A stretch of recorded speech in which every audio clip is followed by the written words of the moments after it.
Hello and welcome everyone to the district education office Gopalganj. आज के इस वीडियो लेसन्स के माध्यम से क्लास 12th के बायो के अपने सिलेबस को विशेषकर जूलॉजी वाले सेगमेंट को आगे बढ़ाएंगे। और आज के क्लास में हम लोग पढ़ेंगे लसिका अंगों के बारे में, लसिका के बारे में, और इसे अंग्रेजी में हम लिम्फॉइड ऑर्गन कहते हैं उसके बारे में। तो आज के क्लास में हम लोग बात करने जा रहे हैं लिम्फॉइड यानी कि लसीकाव अंगों के बारे में। नाम आपने सुना होगा, लसिका, लसिकाणु, लसिकाव, लसिका तंत्र। ये लसिका जो शब्द है उससे जुड़े हुए ये अंग हैं। ये वो अंग हैं, ये वो भाग हैं जो आपके बॉडी को इम्यूनिटी देने वाले हैं, यानी रोग से लड़ने की क्षमता बढ़ाने वाले हैं और कीटाणुओं से 24/7 लड़ने वाले हैं। हम लोग आज इस लसिकाव अंग की बात कर रहे हैं जिसे हम लिम्फॉइड ऑर्गन कहते हैं। वैसे ऑर्गन जहाँ पे लिम्फ प्रोड्यूस होते हैं, लसिका बनते हैं और ये शरीर को रोग से लड़ने की क्षमता विकसित करवाते हैं। तो जैसा कि आप देख रहे होंगे, एक अदृश्य रक्षक है, एक ऐसा रक्षक जो दिख नहीं रहा है लेकिन फिर भी आपको बचाने के लिए, आपको रोग से लड़ने में मदद करने के लिए बहुत बड़ी भूमिका निभा रहा है। तो लसिकाव अंग और ये तंत्र, जब हम शब्द तंत्र बोलते हैं तो मैंने आपको कई बार बताया है कि तंत्र का मतलब होता है कि कोई एक पर्टिकुलर चीज नहीं होता है, बहुत सारी चीजें मिलके जब एक साथ काम करती हैं तो वैसी व्यवस्था एक तंत्र को जन्म देती है। जैसे अगर हम पाचन की बात करें तो पाचन की प्रक्रिया सिर्फ मुंह से संभव नहीं होती और ना ही ये प्रक्रिया आमाशय के द्वारा सिर्फ संभव होती है। तो आप देखे होंगे कि मुंह से लेके पाचन ग्रंथियां, सभी आहार नाल, सभी रास्ते, बहुत प्रकार के हार्मोन्स, एंजाइम्स, ये सब मिलते हैं और मिलके एक व्यवस्था को अंजाम देते हैं। तो वैसी व्यवस्था को हम बोलते हैं तंत्र। तो आप देखेंगे यहाँ पे लसिका तंत्र है क्योंकि अकेले लसिकाणु नहीं है, लसिकाव अंग नहीं है, बहुत सारे छोटे छोटे स्ट्रक्चर और पैरामीटर आपस में मिले हुए हैं और मिल के एक व्यवस्था को अंजाम दे रहे हैं। तो हम देखेंगे आज इन्हीं लसिकाव अंगों के बारे में। तो सबसे पहले हम बात करते हैं कि ये जो लसिकाव अंग है वो अंग हैं क्या। तो आप पाएंगे, अगर आप लसिकाव अंगों की एक परिभाषा देखेंगे तो आप पाएंगे कि ये वो अंग होते हैं जो हमारे शरीर को एक तरीके से प्रतिरक्षा यानी रोग से लड़ने की क्षमता विकसित करते हैं। और ये अंगों को हम अलग अलग ग्रुप में कैटेगराइज करते हैं। इस आधार पे हम देखेंगे कि ये एक सिक्योरिटी नेटवर्क है आपके बॉडी में। आपके बॉडी में सुरक्षा आपको दी जाए इसके लिए एक तंत्र, एक नेटवर्क, एक जाल बिछाया गया है। इस जाल के अंदर कोई भी कीटाणु जब आएगा तो वो फंसेगा और आपको नुकसान कम से कम हो, ऐसी व्यवस्था इस तंत्र के द्वारा की जाएगी। तो ये जो लसिकाव अंग है, ये जो लसिका तंत्र है, ये 3 तरह की चीजों को प्रेरित कर रहा है। पहला, एक सुरक्षा नेटवर्क प्रोवाइड कर रहा है। दूसरा, अपशिष्ट प्रबंधन भी कर रहा है, यानी कि आपके शरीर के कोशिकाएं मृत हो जाए, पुरानी हो जाए, बूढ़ी हो जाए, खराब हो जाए, कमजोर हो जाए, तो वैसी कोशिकाओं को हटाने का काम भी इन्हीं के द्वारा किया जाता है। जैसे घर में कचरा आप हटाते हैं और घर को साफ रखते हैं, ठीक वैसे ही हमारे शरीर के जो कचरे हैं, जो डेड सेल हैं, डेब्रिस है, कूड़ों का जो ढेर है शरीर के भीतर है, उसको हटाने का काम इन्हीं तंत्र के द्वारा किया जाता है। और तीसरा महत्वपूर्ण चीज, ये परिवहन में, ट्रांसपोर्ट में मदद करते हैं। आप देख रहे होंगे कि ये रक्त और कोशिका के बीच का एक मीडियम हो जाते हैं, माध्यम हो जाते हैं।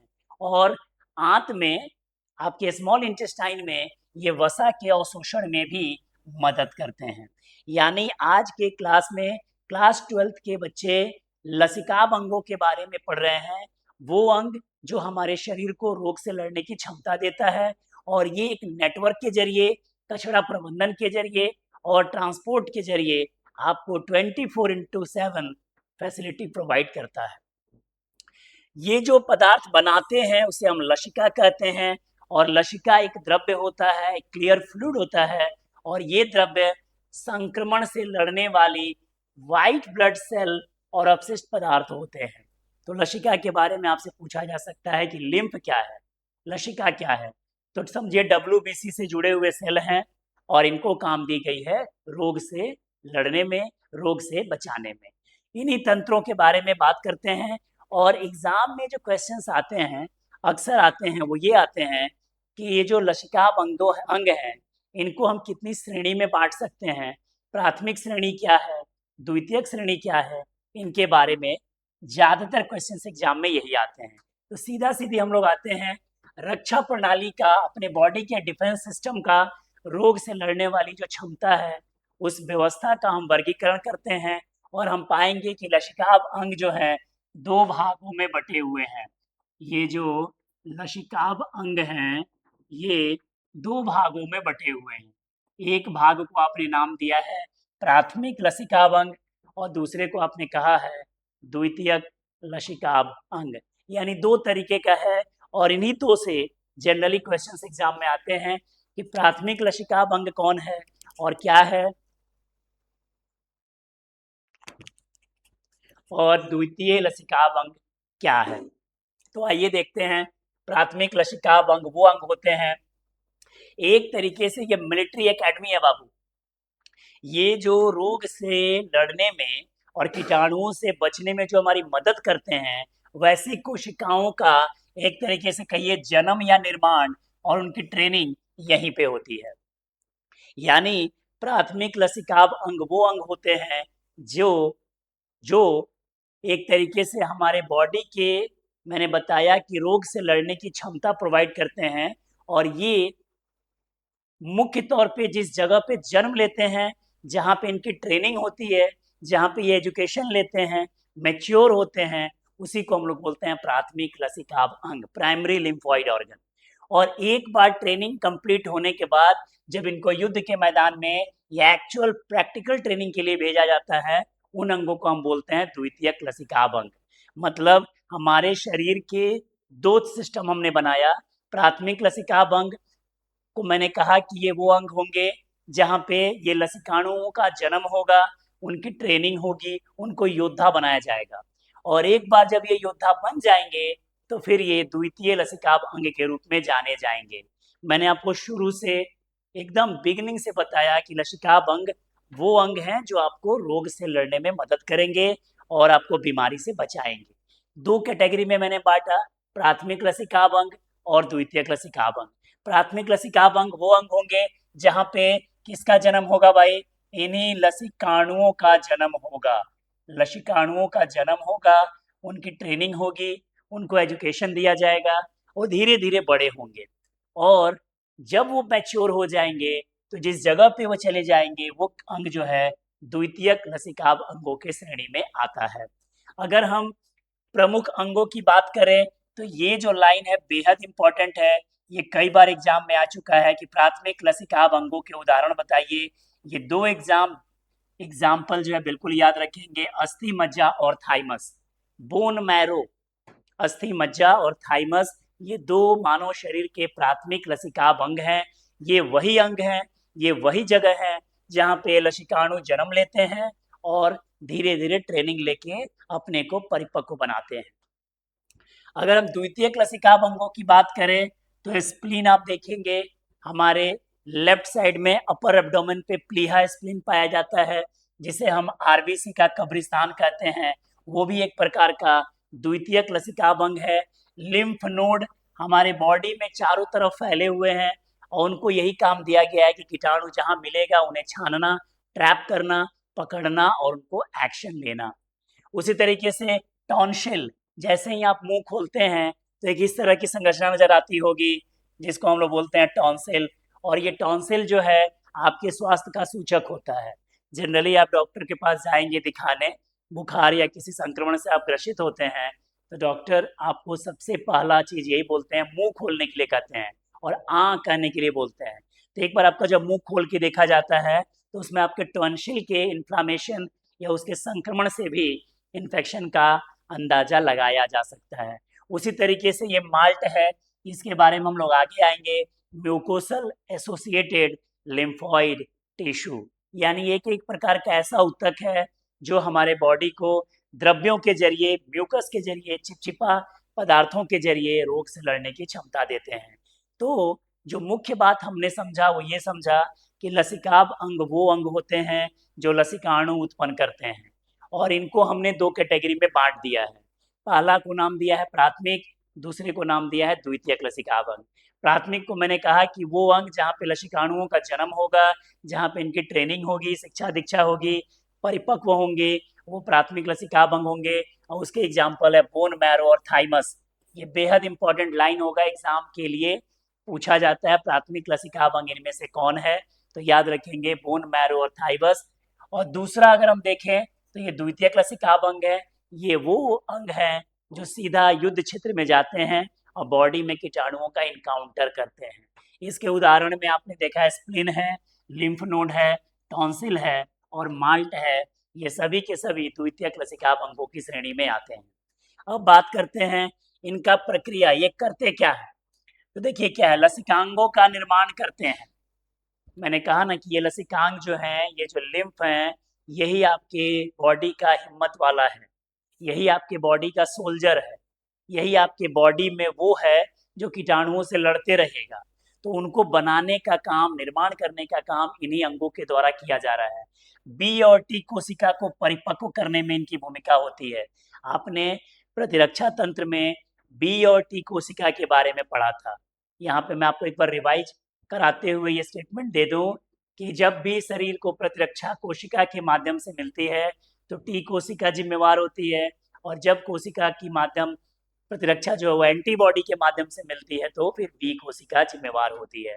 तो ये बी और टी कोशिका के परिपक्वन में भी इनकी भूमिका होती है।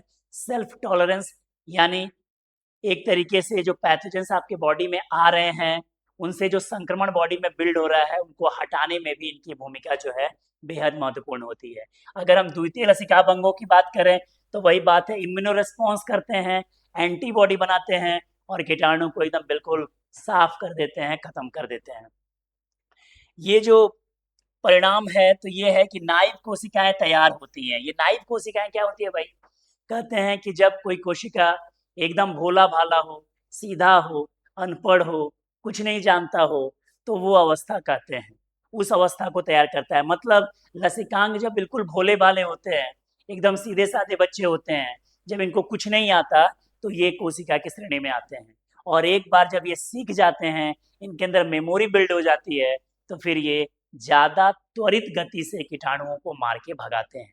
तो आप देख रहे होंगे कि ये जो रक्षा प्रणाली का वर्गीकरण है, उसके अंतर्गत लसिकाभ अंगों को हमने दो मुख्य भागों में बांटा है, प्राथमिक लसिकाभ अंग और द्वितीयक लसिकाभ अंग। जहां प्राथमिक लसिकाभ अंगों के उदाहरण बिल्कुल क्लियर अस्थि मज्जा और थाइमस है, जबकि द्वितीयक का उदाहरण ये lymph node, spleen, pair patches भी है, उसके बारे में भी हम लोग बात करेंगे। अब आते हैं कि ये जो हमारा प्राथमिक लसिकांग है, सैन्य प्रशिक्षण है, यहाँ पे ट्रेनिंग दी जा रही है। ये वो जगह है जहाँ पे लसिकाणु जो है वो जन्म ले रहे हैं। आप ये जो स्ट्रक्चर देख रहे हैं, ये बोन मैरो है और ये थाइमस है। हड्डियां जो होती है ना, हमारी हड्डियां, हड्डियों के भीतर कैविटी है, खाली जगह, वहां पे ये लोग जन्म ले रहे हैं। अब सोचिए, शरीर का जो सबसे बड़ा जो रखवाला है, जो आपको आने वाले समय में बीमारी से बचाएगा, उसको हाथ में या नाक में यहाँ कहीं नहीं बना सकते, क्योंकि हो सकता है बनने के दौरान ही कोई कीटाणु हमला कर दे तो शुरू में ही तबाही हो जाएगी। तो इनको बनाने के लिए कहाँ बनाया जा रहा है, अस्थि मज्जा, बोन मैरो के अंदर बन रहेंगे, वहीं पे ये जन्म ले रहे हैं। तो ये प्राथमिक लसिकाभ अंगों में अस्थि मज्जा की बात हुई, और सभी रक्त और प्रतिरक्षी कोशिकाओं का जन्म स्थान यहीं पे होता है। तो रक्त बनता है, हिमेटो मतलब होता है रक्त, और पोएसिस मतलब होता है निर्माण करना, यानी रक्त निर्माण की प्रक्रिया इसी अस्थि मज्जा के भीतर हो रही है। हमारे बॉडी में जो आरबीसी, डब्ल्यूबीसी, ये सब जो बनते हैं, ये सब इसी हड्डियों के भीतर जो कैविटी है, खाली जगह है, वहां पे बनते हैं। और ये सभी प्राथमिक लसिकाभ अंग कहलाते हैं, प्राइमरी लिम्फोइड ऑर्गन, अस्थि मज्जा। ये जो है अस्थि मज्जा, यही इसी के अंदर कीटाणु से लड़ने वाले आपके जो रखवाले हैं वो बनेंगे, बन रहे हैं, अभी इमेच्योर हैं, अपरिपक्व हैं, भोले भाले हैं, तो यहीं पे ये बने रहेंगे। अभी जब इनकी ट्रेनिंग पूरी हो जाएगी, जब ये लड़ना सीख जाएंगे, तो इनको दूसरी जगह पे माइग्रेट किया जाएगा। ये पहला अस्थिमज्जा है और ये दूसरा थाइमस है। हृदय चेस्ट हमारा जो है उसी के ऊपर में पाए जाने वाला ग्रंथि है ये। एक तरीके से ये बहुत इंपॉर्टेंट काम करता है, हार्मोन का भी स्राव करता है। और इतना आप बस दिमाग में रखेंगे कि रोग से लड़ने में इसकी जो है वो बहुत महत्वपूर्ण भूमिका होती है। जैसे जैसे हम बड़े होते हैं वैसे वैसे इसका प्रभाव जो है धीरे धीरे कम हो जाता है।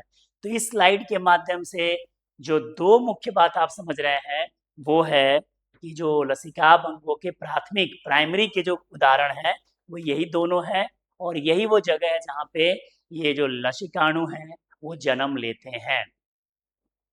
और एक बार जब इन्होंने जन्म ले लिया तो फिर इनके माध्यम से हमारे बॉडी में जो सोल्जर्स है ना, सिपाही जो हैं, जो योद्धा है, जो कीटाणु से लड़ते हैं, रोग से बचाते हैं, वो इन नामों से प्रसिद्ध है।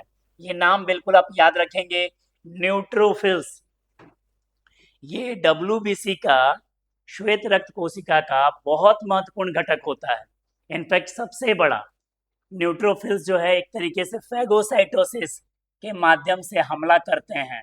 मतलब कोई कीटाणु अगर इनको दिख गया तो फैगो माने होता है सॉलिड के संदर्भ में यूज करते हैं, सख्त। तो एक तरीके से ये खा जाएंगे, कीटाणुओं का भक्षण कोशिका है, ये भक्षण कर देंगे। उसी तरीके से मैक्रोफेज, ये सफाई कर्मी है आपके बॉडी का। ये क्या करेगा, रोगाणुओं को निगलते हैं और साइटोकाइनिन्स छोड़ते हैं, साइटोकाइंस छोड़ते हैं। साइटोकाइन क्या है भाई? साइटोकाइन क्या है? तो जब मैंने आपको बीमारी पढ़ाया था तभी पढ़ाया था कि साइटोकाइन बैरियर्स के माध्यम से भी हमें विषाणु या संक्रमण से सुरक्षा मिलती है। और इस कैटेगरी में मैंने आपको इंटरफेरॉन का उदाहरण पढ़ाया था। तो ये जो स्क्रीन पे आपको सेल दिख रहे हैं ये आपके बॉडी के सोल्जर्स हैं। इनका काम है कीटाणुओं से लड़ना और आपको रोग से बचाना। नाम मैंने बताया न्यूट्रोफिल्स, मैक्रोफेज। आपने जो है HIV का वीडियो पढ़ा था, एड्स के बारे में पढ़ा था 2-3 दिन पहले। उसमें भी आपने देखा था कि ये जो मैक्रोफेज है वो HIV फैक्ट्री की तरह काम कर रहा था। और ये जो सोल्जर है, ये सोल्जर ही एक तरीके से एड्स वाले वायरस से दोस्ती कर लिया है, कंफ्यूज हो गया है और अपनी कोशिकाओं को कमांड नहीं दे रहा है युद्ध में लड़ने के लिए। तो मैक्रोफेज का आपने वहाँ पे बात पढ़ा था। ये एक बहुत इंपॉर्टेंट रोल प्ले करता है, कीटाणुओं के भक्षण में इनकी बहुत महत्वपूर्ण भूमिका होती है।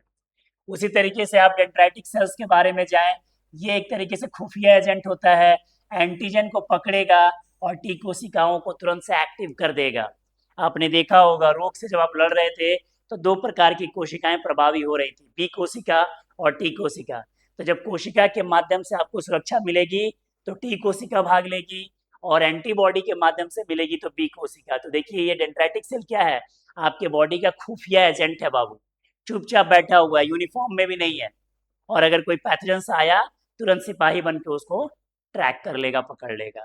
तो ये जो स्क्रीन पे जितने भी सेल के बारे में आप देख रहे हैं ये सभी के सभी सेल आपके बॉडी को सोल्जर हैं, हिम्मत वाला है, कीटाणु से लड़ते हैं, रोग से बचाते हैं। बी सेल आपने देखा होगा जब कभी भी एंटीबॉडी के माध्यम से आपको प्रोटेक्शन मिलता है तो यही बी सेल काम आते हैं।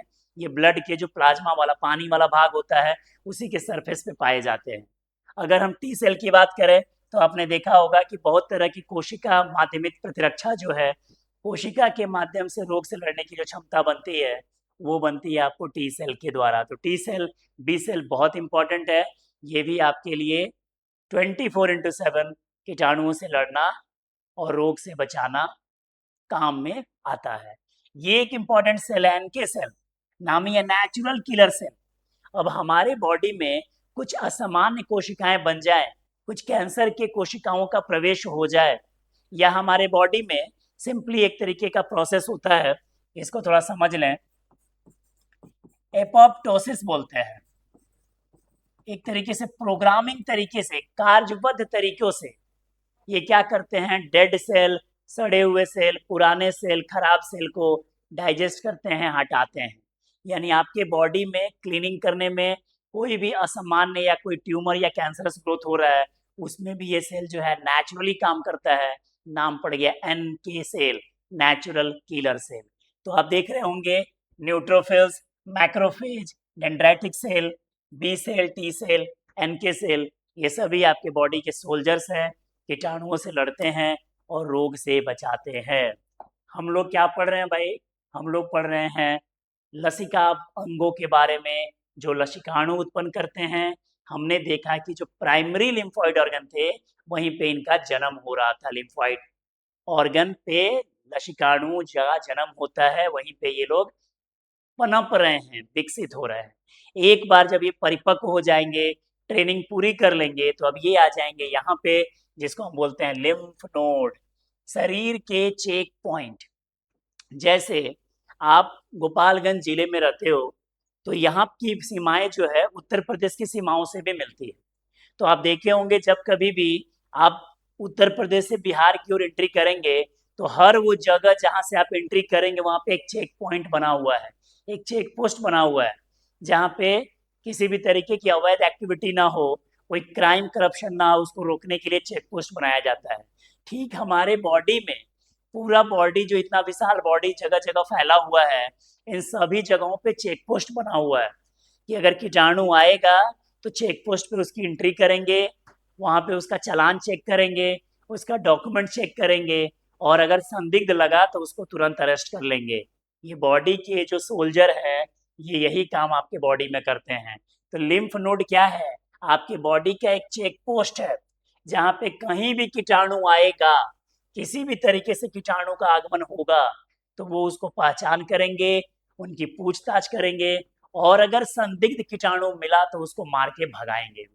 ये आकार में लगभग 1 से 2 सेंटीमीटर के होते हैं, सेम के आकार के, बीन शेप की इनकी संरचना होती है। समझिए ये सभी चेक पोस्ट है आपके बॉडी के लिम्फ नोड्स के रूप में। कीटाणु जहां से भी आएगा बॉडी में, हर जगह से ये पूछे जाएंगे कि आप कौन हो, क्या हो, और जैसा आप नेचर परफॉर्म करेंगे, अगर आप कीटाणु हैं, आप नुकसान पहुंचाने वाले हैं, तो ये कोशिकाएं आपको पकड़ेंगी और आपके प्रवेश को, एंट्री को रोकेंगी। और अगर आप उसमें इनकाउंटर करेंगे, विरोध करेंगे, तो फिर आपका वहां पे कीटाणुओं का इनकाउंटर भी हो जाएगा। आपका मतलब कीटाणुओं का मतलब हमारे बॉडी का चेक पोस्ट है लिम्फ नोड। हर जगह एक ट्रैप बिछाए हुए हैं, जाल बिछाए हुए हैं, और उस जाल के माध्यम से कीटाणु कहीं से भी प्रवेश करेगा, तो भाई आपका सर्वाइवल आसान नहीं होगा, आपको यहाँ पनपने नहीं दिया जाएगा। तो ये है लसिकाभ अंगों की एक खासियत है। लिम्फ नोड एक प्रकार का द्वितीयक लसिकाभ अंग है। अब हम बात करने जा रहे हैं प्लीहा के बारे में, स्प्लीन के बारे में, जो आरबीसी का कब्रिस्तान कहा जाता है। आरबीसी मरता है तो यहाँ पे जाके स्टोर्ड होता है। तो ये जो लसिकाभ अंग है, प्लीहा जो है शरीर का सबसे बड़ा लसिकांग है।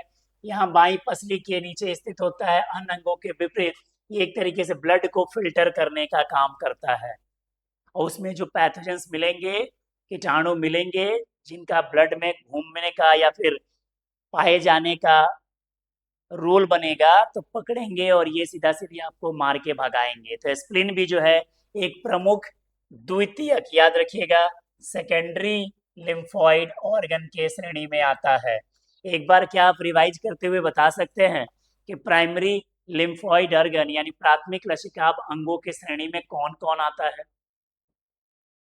तो आप रिकॉल करके पाएंगे कि दो संरचनाएं प्रमुख थी। एक का नाम था बोन मैरो यानी अस्थि मज्जा, और दूसरे का नाम था थाइमस। जबकि ये जो श्रेणी आप देख रहे हैं, ये सभी के सभी द्वितीयक लसिकाभ अंगों के उदाहरण हैं। चार मैंने अभी तक बताया है। पहला लिम्फ नोड्स के बारे में बताया, दूसरा बताया स्प्लीन प्लीहा के बारे में, तीसरा हम लोग बात कर रहे हैं टॉन्सिल के बारे में, और चौथा बात करेंगे माल्ट के बारे में। तो पहले बात करते हैं टॉन्सिल। मुंह खोलते हैं, मुंह खोलते ही हम जो है टॉन्सिल देख पाते होंगे मिरर में। ऐसे कैसे दिखेगा? ऐसे देखना होगा तो दूसरे का टॉन्सिल देखना होगा। तो ये जो टॉन्सिल होते हैं, गले और तालू के पिछले हिस्से में स्थित होते हैं, और ये एक तरीके से द्वितीयक लसिकाभ अंग के रूप में होते हैं। ये गले के चारों ओर एक रिंग बनाते हैं, नाक और मुंह से प्रवेश करने वाले कीटाणु को रोकने का काम करते हैं। मैंने कहा ना, एक चेक पोस्ट की तरह है। कीटाणु कहीं से भी आएगा, पकड़ा जाएगा और उस पर एक्शन होगा। तो ये सभी के सभी जो है एक तरीके से पेट्रोलिंग करते रहते हैं बॉडी में, कोई पैथोजेंस बॉडी में एंटर करेगा तो मुंह के अगर थ्रू एंट्री करेगा तो वहां पे टॉन्सिल की भूमिका होगी। टॉन्सिल में सूजन संक्रमण को प्रेरित करता हुआ दिखेगा, बताएगा, और इससे क्लियर हो जाएगा कि इन्फेक्शन जो है वो बॉडी के अंदर रीच कर गया है, पहुंच गया है। ये जो मुख्य भाग है जिसको आप शॉर्ट में बोलते हैं माल्ट, कई बार एग्जाम में शॉर्ट नोट्स लिखने के लिए भी 2 नंबर में आया है। माल्ट क्या है, फुल फॉर्म वाइज कहेंगे म्यूकोसल एसोसिएटेड लिम्फोइड टिश्यू। ये एक चिपचिपा तरल द्रव्य के रूप में होता है।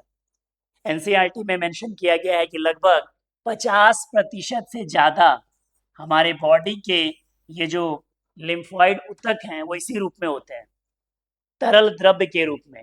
हमारे शरीर के महत्वपूर्ण ऑर्गन के सतह पर, जैसे श्वसन तंत्र है, पाचन तंत्र है, यूरिनोजेनाइटल तंत्र है, इन सभी तंत्रों के संरचनाओं के सतह पर, सरफेस पर ये पाए जाते हैं और ये म्यूकस चिपचिपे द्रव्य से भरे होते हैं और एक तरीके से हमारे बॉडी को रोग से लड़ने की क्षमता बढ़वाते हैं। तो आपसे एग्जाम में पूछा जाए माल्ट क्या है तो आपका आंसर क्या होगा, MALT। फुल फॉर्म क्या होगा पहले वो बताएं और फिर इसके कमेंट के बारे में बताएं।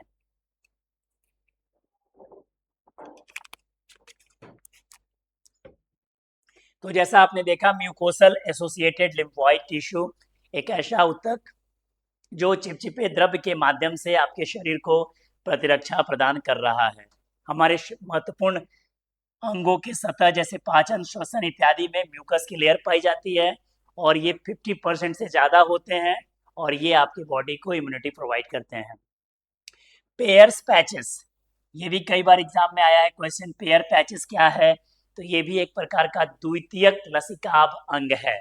और द्वितीयक लसिकाभ अंग ऐसा जो आपकी छोटी आंत में पाया जाता है। मतलब जब शरीर की सारे खाने पीने का अवशोषण जब हो रहा होगा और जब पोषण आपके बॉडी में भेजा जा रहा होगा तो वहां भी एगो चेक पोस्ट लगा दिया गया है पेयर पैचेस का। पेयर पैचेस देखेगा कि ब्लड में सारे पोषक तत्व तो जा रहे हैं, तो हम एक बार देख लें कि कोई पैथोजेंस कीटाणु तो नहीं जा रहा है। तो आप क्या देख रहे हैं कि ये लसिकाभ अंग जो है एक नेटवर्क बॉडी में बिछाए हुए हैं। कीटाणु को किसी भी जोन से, किसी भी रास्ते से आने से रोकना इनका प्रमुख काम है। तो ये पेयर्स पैचेस हो गए। यानी कि अगर हम लोग एक चार्ट के जरिए ये समझने की कोशिश करें तो हम पाएंगे कि लसिकाभ अंगों का एक हम लिस्ट अगर देखें तो 2 श्रेणियों में इसको हमने बांटा है और यही महत्वपूर्ण, इसलिए इसको हम एक बार फिर से रिवाइज कर दे रहे हैं। पहला हमने बांटा है प्राथमिक लसिकाभ अंग के रूप में, प्राइमरी लिम्फोइड, प्राथमिक, और दूसरा है द्वितीयक लसिकाभ अंग, सेकेंडरी लिम्फोइड ऑर्गन के रूप में।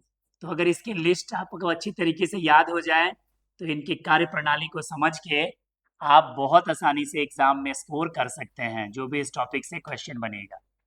तो प्राथमिक लसिकाभ अंगों के उदाहरण तो ज़्यादा नहीं है, सिर्फ 2 हैं, वो 2 आप जरूर याद रखेंगे। पहला है अस्थि मज्जा,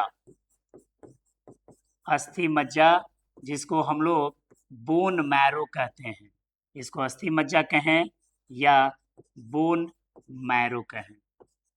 ये पहला प्राथमिक लसिकाभ अंग है। और दूसरे को हम लोग कहते हैं थाइमस, दूसरे को हम कहते हैं थाइमस। ये भी एक प्रमुख प्राथमिक लसिकाभ अंग है। बस 2 आपको याद रखने हैं प्राथमिक लसिकाभ अंगों के रूप में। द्वितीयक लसिकाभ अंगों में आपको याद रखना है लिम्फ नोड्स के बारे में, जो एक चेक पोस्ट की तरह पूरे बॉडी में फैला हुआ है, पैथोजेंस को पकड़ने में मदद कर रहा है। दूसरा आपने स्प्लीन के बारे में देखा, प्लीहा, जिसे आप आरबीसी का कब्रिस्तान कह रहे हैं, ब्लड को फिल्टर करने में इसकी भूमिका बेहद महत्वपूर्ण होती है। तीसरा हम देखें तो हम पाएंगे टॉन्सिल्स के बारे में, ये भी एक प्रकार का द्वितीयक लसिकाभ अंग है। अगर हम पेयर्स पैचेस की बात करें तो ये आपकी आंत में, छोटी आंत की सतह पे पाए जाएंगे, ये भी एक प्रकार के द्वितीयक लसिकाभ अंग हैं। इनको भी काम दिया गया है कीटाणुओं से लड़ने में। और एक हमने लास्ट में देखा था माल्ट, जिसे हम म्यूकोसल एसोसिएटेड लिम्फोइड टिश्यू कह रहे थे। नाम सुनिएगा, म्यूकोसल एसोसिएटेड मतलब चिपचिपे द्रव्यों से युक्त, लिम्फोइड टिश्यू मतलब लसिकाभ ऊतक, ऐसे ऊतक जो चिपचिपे द्रव्य के रूप में शरीर में पाए जा रहे हैं और इन द्रव्यों के माध्यम से रोग से लड़ने की क्षमता दे रहे हैं। तो ये जो लिस्ट है ये बेहद इंपॉर्टेंट है एग्जाम पॉइंट ऑफ व्यू से, इसको आप जरूर फॉलो करेंगे। और एक क्वेश्चन तो गारंटेड है कि क्लास 12 के बोर्ड में यहाँ से बनता है कि प्राथमिक और द्वितीयक लसिकाभ अंगों के उदाहरण बताइए, कौन किस कैटेगरी में आता है। अब आते हैं हम लोग इस नेटवर्क के बारे में कि ये जो पूरा का पूरा लसिकाभ अंग है वो करता क्या है। शुरू के वीडियो में आपने देखा था कीटाणुओं को पहचानता भी है, आपने देखा था कि ट्रांसपोर्ट में भी इसकी भूमिका थी। तो इनका परिवहन व्यवस्था क्या है भाई, तो परिवहन व्यवस्था ऐसा है कि एक वन वे ड्रेनेज नेटवर्क है, दो वन वे है ये। जैसे ट्रैफिक में वन वे लग जाता है ना, एक साइड से ही जो है आना जाना दोनों हो रहा है, तो ये वन वे ट्रैफिक के जैसा है।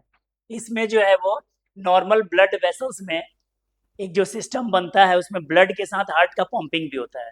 वहाँ ये पंपिंग नहीं है, लेकिन ये फिर भी ब्लड और टिश्यू के बीच में एक तरीके से कनेक्शन बना के पूरे बॉडी में फ्लो हो रहे हैं। और मैंने एक जगह पे आपको ये भी बताया था कि फैट के एब्जॉर्प्शन में भी भूमिका निभा रहे हैं। तो एक तरीके का वन वे नेटवर्क है और ये आपके बॉडी में एक तरीके से क्लीनिंग करने का भी काम करते हैं। आप ऐसा समझिए कि शरीर में जितना भी कचरा बिल्ड हो रहा है, जो भी गंदगी या इन्फेक्शन बिल्ड हो रहा है, उनको भी ये एक प्रोग्राम के तहत एक योजनाबद्ध तरीके से हटाते हैं, साफ करते हैं और कीटाणुओं से लड़ने में मदद करते हैं। अब नाइव से अफेक्टर तक का इनकी क्या भूमिका है प्रतिरक्षा में। ये जो नाइव वर्ड है बाबू वो अपरिपक्व के लिए है, भोला भाला के लिए है, सीधा साधा के लिए है। तो जब ये सीधे साधे या भोले भाले होते हैं तब से जब ये प्रभावी बनते हैं कि इनका पूरा जीवन चक्र क्या होता है, इसी को इस चार्ट के माध्यम से समझना है। ये सिर्फ समझना है, इसका डायग्राम आपको ड्रॉ करने की और अलग से बहुत हेडक लेने की जरूरत नहीं है। इसको सिंपली आपको समझ लेना है कि ये जो जब नाइव लिम्फोसाइट होते हैं, जो अपरिपक्व भोले भाले लिम्फोसाइट होते हैं, वो अस्थि मज्जा में पैदा होते हैं, यानी कि इनका उत्पत्ति स्थान अस्थि मज्जा है। यहीं पे ये जन्म ले लिए। जन्म लेने के बाद इनको ट्रेनिंग दी जाती है, इनको शिक्षा दी जाती है इनको पढ़ाया जाता है, इनको योग्य बनाया जाता है, लड़ना सिखाया जाता है। तो दूसरे स्लाइड में आपको देख रहे होंगे कि इनको एजुकेशन प्रशिक्षण ट्रेनिंग दी जा रही है। कौन कोशिकाएं हैं भाई, तो आप टी कोशिका और बी कोशिका के बारे में बिल्कुल जान रहे होंगे अब तक कि ये आपको रोग से लड़ने में या प्रतिरक्षा प्रदान करने में मदद करते हैं। एक बार जब इनकी ट्रेनिंग हो जाती है, पूरी तरीके से ये मैच्योर हो जाते हैं, तो ये इस अस्थि मज्जा से निकल के बॉडी में इनकी जगह जगह पोस्टिंग कर दी जाती है बाबू, तैनाती कर दी जाती है इनको इनको जो है पोस्टिंग दे दी जाती है कि आप इस स्टेशन पे रहेंगे, इस चेक पोस्ट पे रहेंगे और कोई भी कीटाणु बॉडी में प्रवेश करेगा तो आप ऐसा करने नहीं देंगे। तो ये तैनात हो जाते हैं और एक चेक पॉइंट पे जाके लिम्फ नोड्स, मैंने कहा ना कि एक ऐसा नेटवर्क है जो पूरे बॉडी में फैला हुआ है, उस नेटवर्क के जरिए ये पैथोजेंस को ट्रैक करते हैं, पकड़ते हैं, एक्टिवेट होते हैं और एक्टिवेट होके अपनी कॉपी बनाते हैं, अपने जैसा ढेर सारा योद्धा तैयार करते हैं और finally at the end of the day कार्रवाई करते हैं किसके विरुद्ध, पैथोजेंस के प्रति, रोग जनकों के प्रति, कीटाणुओं के प्रति। और इस तरीके से ये आपके बॉडी में 24/7 अलर्ट मोड में कीटाणुओं से लड़ने में मदद करते हैं। देख रहे होंगे अस्थि मज्जा में बनते हैं, फिर इनकी ट्रेनिंग होती है, ट्रेनिंग के बाद इनकी पोस्टिंग होती है, पोस्टिंग के बाद ये चेक पोस्ट पे जाते हैं, वहाँ पे अपने ही जैसे ढेर सारे साथियों का क्लून तैयार करते हैं और लास्ट में इन्हें मार के भगाने में भी भूमिका निभाते हैं। तो ये आप देख रहे हैं लसिकाभ अंगों की पूरी यात्रा के बारे में कि कैसे कैसे वो आगे बढ़ते हैं। अब आते हैं कि अगर इन अंगों में कोई समस्या हो जाए या हमारा जो नेटवर्क है इन बीमारियों से लड़ने वाला, उस नेटवर्क में कोई कमी आ जाए तो बॉडी को क्या क्या लक्षण मिलेंगे, ये बेहद इंपॉर्टेंट चीज है, जरूर इस पे ध्यान दीजिएगा। पैरों या बाहों में भारीपन महसूस होना, आपके पैरों में अगर सूजन हो रहा है तो ये एक इंडिकेटर है कि आपके लिम्फॉइड ऑर्गन जो है ज़्यादा लोड झेल रहे हैं और सही तरीके से अपना काम नहीं कर पा रहे हैं। विशेषकर टखनों में सूजन होना, त्वचा का स्वेलना, पफनेस, फूल जाना, मोटा दिखना, इस तरीके का लक्षण अगर बॉडी में डेवलप हो रहा है तो ये बताता है कि आपका ये जो नेटवर्क है कहीं ना कहीं प्रॉब्लम क्रिएट कर रहा है। अब ये लिम्फ नोड का डेवलप होना, ये जनरली रेडिएशन के प्रभाव से भी, कोई बड़ा ट्रॉमा, बड़ा कोई चोट पहुंचा है तो भी हो सकता है। लेकिन आम तौर पे आप देखेंगे कि अगर आपके पैरों में सूजन देखने को मिलता है, लंबे समय तक बना रहता है, तो ये इस सिस्टम के फेलियर की कहानी को बताते हैं कि ये सिस्टम धीरे धीरे कमजोर या खराब हो रहा है। हालांकि इन सूजन का कारण अन्य माध्यम भी हो सकते हैं। तो पॉइंट ये उठता है कि ये प्रणाली जो आपको बचा रही थी रोग से लड़ने में, अगर ये प्रणाली फेल होगी तो आपके बॉडी में क्या हो सकता है। ये बिल्कुल जनरल अवेयरनेस पर्पज से है कि अगर ये सिस्टम फेल होगा तो आपके बॉडी में संक्रमण जो है बहुत ज़्यादा बढ़ेगा, शरीर के महत्वपूर्ण अंगों में दर्द, सूजन देखने को मिल सकता है। मुख्य तौर पे लिम्फ का जो कैंसर होता है जिसे हम लिम्फोमा कहते हैं, इस तरह की बीमारियां भी इन तंत्र के विफल होने पे विकसित हो सकती है। और मेटास्टेसिस भी हो सकता है बाबू, जो आपने पढ़ा था कि जो कैंसर की कोशिकाएं होती हैं एक स्थान से दूसरे स्थान तक फैलती हैं और अपने बगल वाले ऊतक को नष्ट करके पूरे बॉडी में स्प्रेड करती हैं, ऐसी व्यवस्था मेटास्टेसिस कहलाती है। तो अगर ये तंत्र फेल हो जाएगा तो मेटास्टेसिस होगा और कैंसरस ट्यूमर जो होंगे पूरे बॉडी में स्प्रेड भी कर सकते हैं। ये हम लोग देख रहे हैं इन तंत्रों के लसिकाब अंगों के खराब परफॉर्मेंस करने से क्या होगा उसके बारे में। अब है कि इसको हम स्कैनिंग कैसे कर सकते हैं, कैसे पता कर सकते हैं।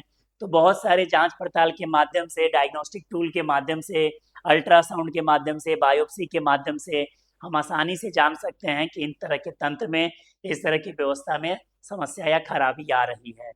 सबसे खास बात है ये लसिका तंत्र को अब आप स्वस्थ रखना चाहेंगे। अभी तक आप लसिका तंत्र के बारे में, लसिका अंगों के बारे में शायद बहुत फैमिलियर नहीं रहे होंगे, लेकिन अब जब आपने जान लिया कि ये वो अंग है जहाँ पे लसिकाणु शरीर का योद्धा जन्म लेता है और रोग से लड़ने में मदद करता है, तो आप चाहेंगे कि आप अपने बॉडी में इस व्यवस्था को संजो के, बचा के और पावरफुल तरीके से रखें ताकि आपकी प्रतिरक्षा और इम्यूनिटी जो है वो प्रॉपरली बूस्ट होती रहे। तो इसके लिए आपको मूवमेंट और एक्सरसाइज, लसिका प्रवाह के लिए हृदय जैसा कोई पंप नहीं होता है बाबू, कोई पंप नहीं है। तो आपको क्या करना होगा, हल्की मांसपेशियों की गतिविधि करना, व्यायाम करना, ताकि ये जो फ्लूइड है, ये जो द्रव्य है, अपने को एक्टिवेटेड और अपने को फ्रेश महसूस करा सके।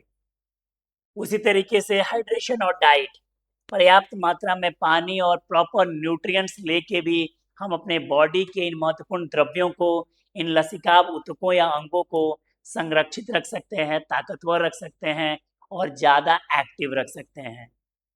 संक्रमण से बचाव, तो निश्चित तौर पे कोई भी आदमी नहीं चाहता कि उसको संक्रमण लगे, लेकिन संक्रमण से बचाव में शिक्षित होना, जागरूक होना, स्वच्छता साफ सफाई को अपनाना, एक हेल्दी लाइफस्टाइल को अडॉप्ट करना भी एक बेहद इम्पॉर्टेंट कड़ी हो सकता है। तो आप देख रहे होंगे कि इन सभी माध्यम से हम अपने बॉडी के इन लसिकाब तंत्र को, लसिकाब अंगों को बचा सकते हैं। और जो मुख्य पॉइंट अगर आपको सिर्फ 3 स्टेटमेंट के जरिए देना हो इस क्लास का, तो आप दे सकते हैं कि लसिकाब अंग वो अंग होते हैं जो हमारे शरीर में लसिकाणु उत्पन्न करते हैं, रोग से लड़ने की क्षमता विकसित करते हैं। दूसरा पॉइंट, इन अंगों को हम 2 श्रेणियों में वर्गीकृत कर सकते हैं, प्राथमिक और द्वितीयक लसिकाब अंग। जहाँ प्राथमिक लसिकाब अंग जो है वो अस्थि मज्जा और थाइमस के रूप में है, जबकि द्वितीयक लसिकाब अंगों की एक बड़ी श्रेणी है जिसे हम spleen, tonsil, pair patches, malt इत्यादि को जोड़ सकते हैं। और दोनों में अंतर ये है कि प्राथमिक अंगों में इनका जन्म होता है और द्वितीयक अंगों तक जाते जाते ये पूरी तरीके से योद्धा बन जाते हैं, परिपक्व हो जाते हैं। और खास सेल हमारे बॉडी में, तीसरी बात, जो लसिकाब अंगों को के माध्यम से रोगजनकों से लड़के हमें प्रतिरक्षा देते हैं, उनकी जो लिस्ट हमने देखी थी उसमें मैक्रोफेज आता है, नेचुरल किलर सेल आता है, उसमें एनके सेल जिसको आपने नेचुरल किलर सेल कहा था वो आता है, डेंड्राइटिक सेल आते हैं, उसमें लिम्फ डब्ल्यूबीसी के पार्ट्स आते हैं, न्यूट्रोफिल्स आते हैं। ये बेहद इंपॉर्टेंट कड़ी है। तो आप डिजीज और ह्यूमन हेल्थ वाले सेक्शन में लसीकाब अंगों के बारे में पढ़ रहे थे। अगले वीडियोस के माध्यम से अगले टॉपिक को लेके आएंगे जहाँ पे इन अंगों में ड्रग की बीमारी के बाद, संक्रमण के बाद बहुत इंपॉर्टेंट भूमिका होती है। तो ड्रग के बारे में बात करेंगे, टाइप्स ऑफ ड्रग के बारे में बात करेंगे, उससे संबंधित एब्यूज और उससे होने वाले कॉम्प्लिकेशंस की बात करेंगे। उम्मीद करते हैं कि लसीकाब अंगों से संबंधित ये वीडियो आपके लिए कारगर हो और आप क्लास 12 के बोर्ड एग्जाम में इससे संबंधित सवाल आसानी से बना पाएं। Thank you for watching and have a nice day. Thank you.